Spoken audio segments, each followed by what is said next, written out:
This is the Engwe EP2 PRO foldable all-terrain e-bike. This particular one is the upgraded version, which is kind of like a Mark II model with a couple of subtle tweaks over the original EP2 PRO.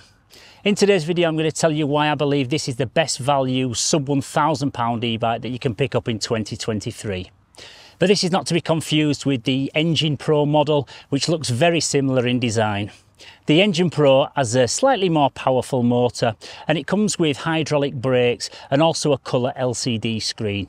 But it is also £300 more in price than this one, and for me the minor upgrades don't really warrant the extra cost, and this is more than enough for what I need it to do. I'm really looking forward to telling you all about this rock solid semi-budget e-bike, so let's get straight into it. Welcome to Mags Frags Extra.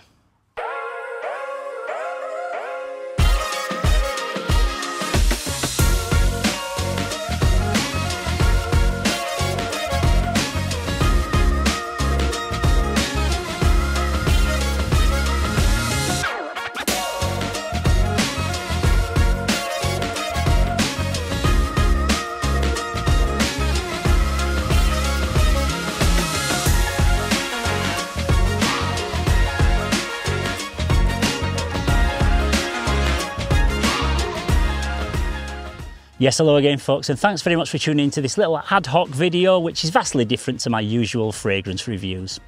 But a few weeks ago, I got my hands on this Engwe EP2 PRO e-bike, and let me tell you, it's been an absolute game changer.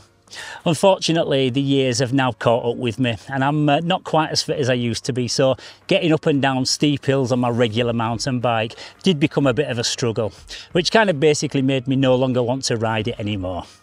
So after months of testing out different e-bikes, I finally settled on this one, and it's just rekindled my love for getting out on my bike again.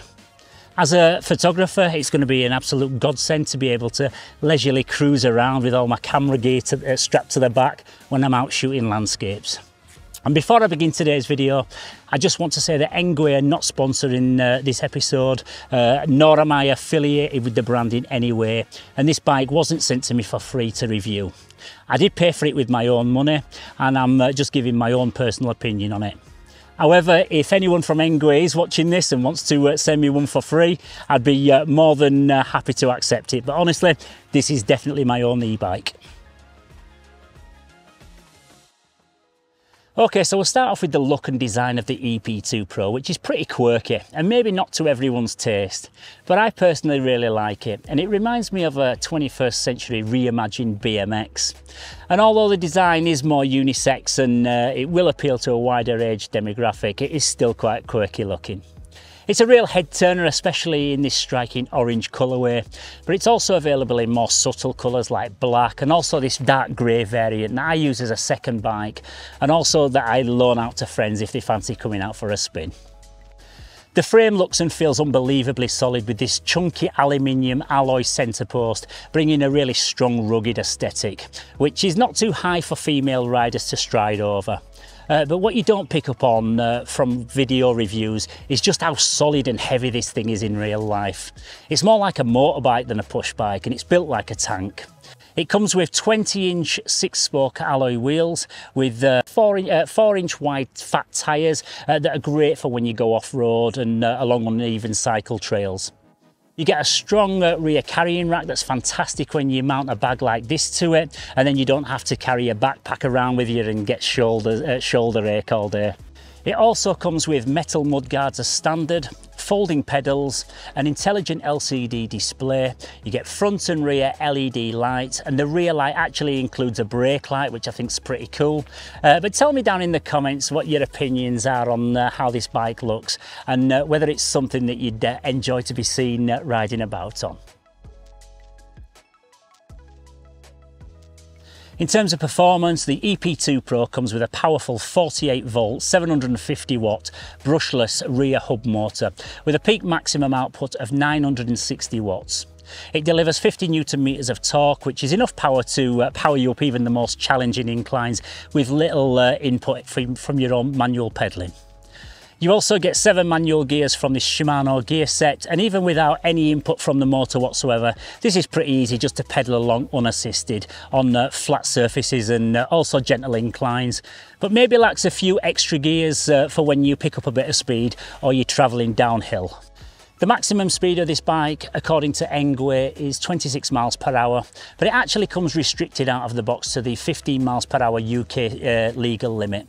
You can unlock its full settings really easily though through the intelligent LCD display that's mounted to the handlebars, to which I've also created a separate video demonstrating how to do it, and how I've got this particular bike set up with all the various customizable levels of pedal assist, etc.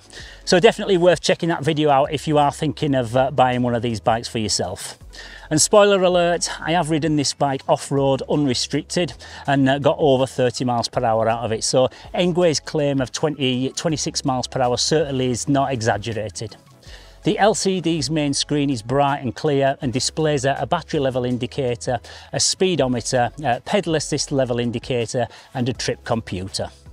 Engwe also estimates that the bike's 48 volt 13 amp hour battery will do up to 75 miles on a single charge, dependent on optimal usage conditions like using the pedal assist feature rather than the throttle power alone, riding on a tarmac or asphalt surface, and also in good weather conditions. And you've also got to make sure that the rider's 75 kilograms or under, so a lot of specifications to get the full maximum capabilities out of it. I've not actually done a full range test myself because there's no way that I'd do that kind of mileage in a single day. But after one of my usual 15 to 20 mile rides, it does still display 3 of the 5 bars of battery level when I return home. But even so, I think you'd struggle to get anywhere near that 75 miles out of a 13 amp hour battery. And even 50 miles would be massively impressive out of a bike of this size and weight. I have watched a couple of range test videos where they've ridden on throttle power alone without inputting any manual pedalling, and it got round about 33 miles before the battery died altogether. So 45 to 50 miles should be realistically achievable with a little bit of pedalling. The battery is stored within the centre frame post and can be removed with a key or charged away from the bike, which takes usually around 6 hours to fully charge from when it's totally flat. Alternatively, you can charge it whilst it's still on the bike via this little through port. The battery also acts as the bike's ignition, so for the motor to work, the key needs to be inserted into the keyhole, which is tucked right away underneath the frame. And I'm not going to lie, it is a bit of a chore to bend down and try and locate the keyhole, to be honest. But it should prevent pesky little chavs from trying to nick it. Yeah, the ride on this is super comfortable, and unlike mountain bikes or more specifically road racing cycles where you're crouched over in a sports position, putting pressure on your wrists and lower back, on this bike you're sat bolt upright with a really high riding position. So not only is this really comfy, but you get excellent visibility too, and you can see over the top of cars when you're riding behind them. You do get a sense of how weighty this bike is when you're riding it along, because it does feel really planted to the ground. And again, it kind of makes you think that you're maybe riding a moped or a touring motorcycle than it does a push iron. But like I mentioned earlier, it's very easy to pedal along unassisted on flat terrain, and it's a really pleasant experience as you're leisurely cruising along. The fat tyres soak up all the bumps really well, and you have decent suspension all round with front forks that you can lock out if you prefer a stiffer ride. It's also surprising how good it is off-road and how it handles dirt tracks with ease. So this would be perfect for a ride along a canal towpath or through a woodland area.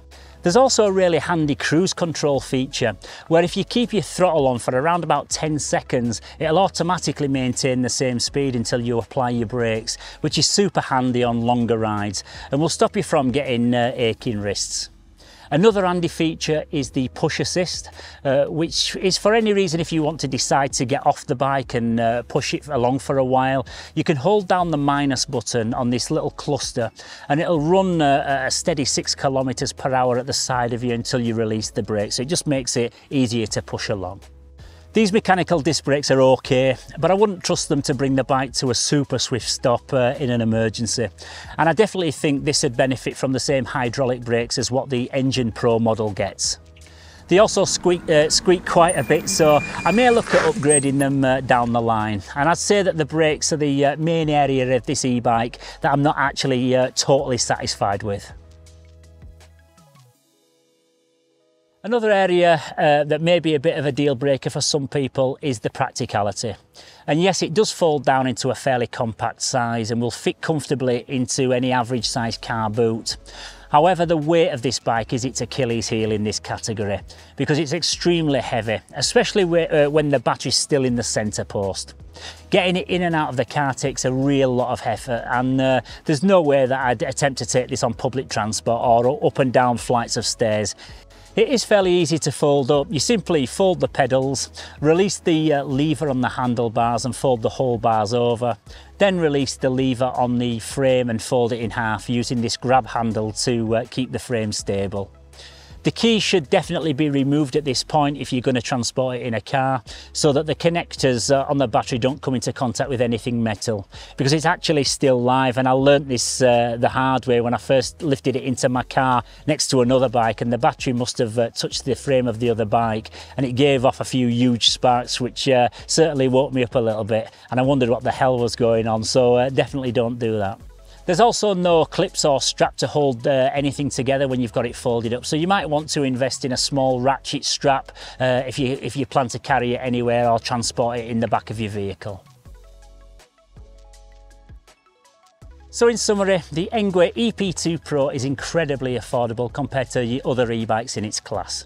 It comes in at £949 from online retailers, but you can also find a few used ones kicking about on eBay or Facebook Marketplace now that they're becoming a bit more popular.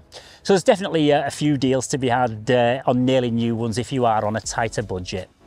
But even at full retail price, this is my pick for the best value e-bike under £1,000. You get excellent quality and performance without breaking the bank. So in conclusion, the Engwe EP2 PRO foldable e-bike gets a big thumbs up from me. It's reliable, powerful and loads of fun to ride. Whether you're using it for a daily commute to work or for a weekend away, it's definitely not going to disappoint, and I'd highly recommend that you check this particular model out if you are in the market for a brand new e-bike. Well, that's it for today's video. I hope you enjoyed the review of the Engwe EP2 PRO, and if you did, don't forget to give the video a thumbs up and to subscribe to the channel. For loads more awesome content, hit the notification bell so you'll never miss another upload.